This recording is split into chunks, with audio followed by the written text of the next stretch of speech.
Chapter 9. Let us in! Catelyn pleaded at the door of Josh Drake's house. It was half an hour since the police had made their arrest. Josh answered her knock. He looked at the three girls and their pups, then shook his head. What do you want? Do you want to make things even worse? He picked on Catelyn. Had it been for you, he could have warned Dad to run and he would have gotten himself arrested. Catelyn sighed. For some reason, the police need to talk to your dad. But maybe they'll just go ask him a few questions, then let him go. Or maybe not, Josh said angry. He slumped against the wall, head down. You better leave, he muttered. Just then, Josh's mom came down the stairs saying she had just taken a phone call from the police. Everyone stopped dead.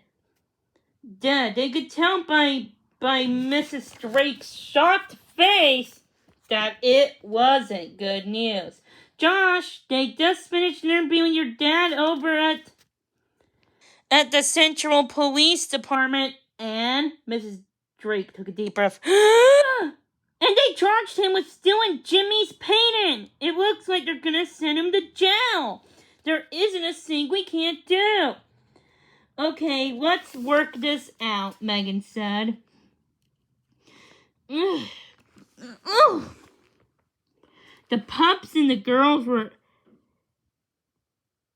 in the kitchen with Josh. Lucy Drake had gone upstairs. Megan's the brainy one, Catelyn explained to Josh. Megan turned to Lauren and spoke slowly. I'm thinking about exactly when we, landed in the Diamond Tower. Yeah, how did you even get here? Josh wanted to know. He had already heard what Megan, Lauren, and Catelyn had said about being on scene when the cops had first arrived, and he was sitting there, scratching his head over the whole thing. You don't want to know, Lauren insisted. Let's just say it's down to our pups. They're special, Catelyn added brightly. Dylan, Buster, and Daisy lay under the kitchen floor, taking one of their naps. At the sound of his name, Buster opened one eye, then closed it again. Lauren pressed ahead. What happened was, we heard the man on the radio said there was news about a break-in robbery. But there was no sign of anyone in the apartment, Megan went on. And when Jimmy Diamond and his wife Helen came downstairs, they were yawning and looking kind of bored. Yes, it didn't act like their house had been burgled, Catelyn agreed. Helen only got upset when the police came. That was weird, Megan frowned. How well do you know Jimmy Diamond? She asked Josh. What's he like? Dad shrugged. He's okay. I grew around him for all those years because my dad worked for him. Helen and Jimmy don't have kids, so she just enjoyed doing stuff with me. When I was younger, she would take me to the park. But what's Jimmy like? Megan insisted. Is he one of those booty celebs? I guess, Josh shrugged again. Everyone around him does what he tells them. Nobody argues, and he's got money stashed away everywhere. Lauren asked. Oh yeah, he's loaded, Josh agreed. But Dad says he's mean with his money.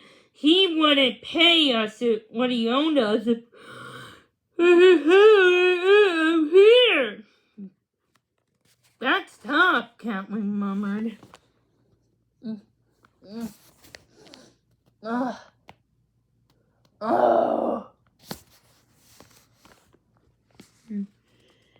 But would it make any difference if you tried to talk to Jimmy? Sounds like a good idea, Lauren said. Megan was more doubtful. It would be good to get back to the apartment to take another look around, but from what I saw Jimmy last night, I don't think it will be that easy to talk to him. Daisy, Dylan, and Buster drowned her out with their barks. Wait here, Josh told the girls, running upstairs and coming down for a small piece of plastic card. This is our electronic pass to our old apartment. It's still vacant, and it's right next door to Jimmy and Helen's place. Cool! Megan liked the sound of this. What's the quickest way back? Over Linford Bridge, Josh answered, grabbing his cap from the table and his skateboard under it. What's that for? Lauren asked. Josh shrugged. Well, I never go anywhere without it. And so they bundled down to the house onto Dock Street. Josh on a skateboard with the puppies in lead and the girls close behind. Together they sprinted across the massive bridge, heading for the shining towers of Swelf City. Big man in dark glasses strode across the wide marble entrance home of Jimmy D's tower block. Stand back! They warned the crowd of reporters and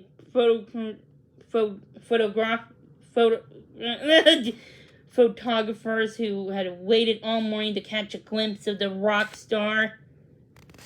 Caitlin, Lauren, and Megan and Josh arrived just in time to see Jimmy and Helen make a grand exit into a white limousine. He was dressed in a bright shirt and jeans, while she wore a tight black pants and a shiny red jacket. Her eyes were hidden behind big sunglasses. Jimmy! Voices cried. How do you feel about Tom Drake's arrest? For once, the haughty star didn't avoid the cameras. In fact, he took a detour left Helen hovering by the car. I'm glad they locked Drake up, he said, staring through the lenses. The guy worked for me for a whole 10 years, and look what he does to repay me. Did you put the cops onto him? Jimmy frowned.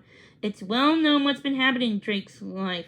He's a mess. The whole world knows he has a giant chip on his shoulder. Are you sure they got the right man? Another reporter yelled. Lights flashed and cameras recorded. Jimmy D paused for effect. The police found Drake's fingerprints all in my apartment, he told the reporters. They said he'd been at the scene and he had the motive. What more can I say? Jimmy, look this way, over here! Desperate photographers pushed and shoved as the star turned away. Too late. Jimmy was already in the car. Bodyguards slammed the door shut. And in an instant, Jimmy and Helen were gone.